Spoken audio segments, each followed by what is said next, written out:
So based on the video that I have on my YouTube channel about the linearity of differential equations and also the lectures that I have on my personal website, it's obvious that this differential equation is linear.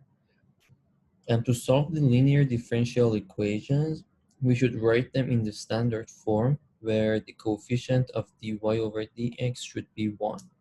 So we need to divide everything in the differential equation by x squared minus 1. And if we do so, we will find this differential equation, where here in the denominator, we can write x squared minus 1 as the multiplication of x plus 1 and x minus 1. Then, if we do so, x plus 1 and the one of the x plus 1's on denominator will cancel each other out, and this will be the standard form of this differential equation. And if we compare it with this one, we can find that px is here and f of x is this term. So we have px and also f of x. Since f of x is not equal to 0, so this linear differential equation is non-homogeneous.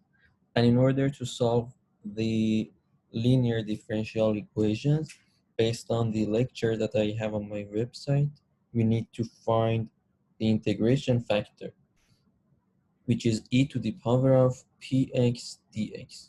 We have the px. So in order to find this integration, we have a law in the integration that says x squared minus a squared, where here a is equal to 1.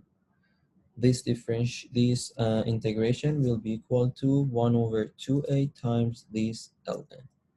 So we need to move 2, since it's constant, out of the integration, and we will have 1 over 2a, where a is 1, times ln of x minus a, where a is 1, over x plus a.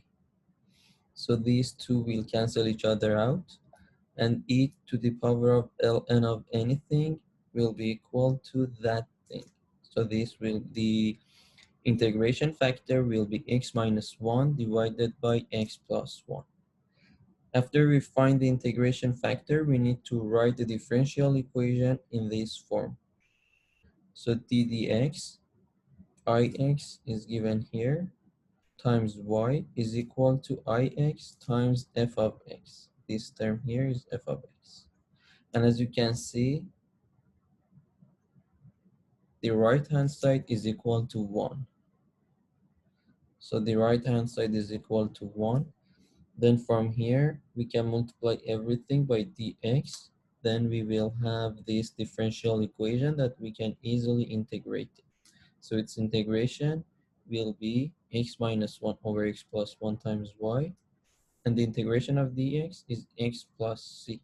So we can write that y is equal to x plus c times the inverse of this term.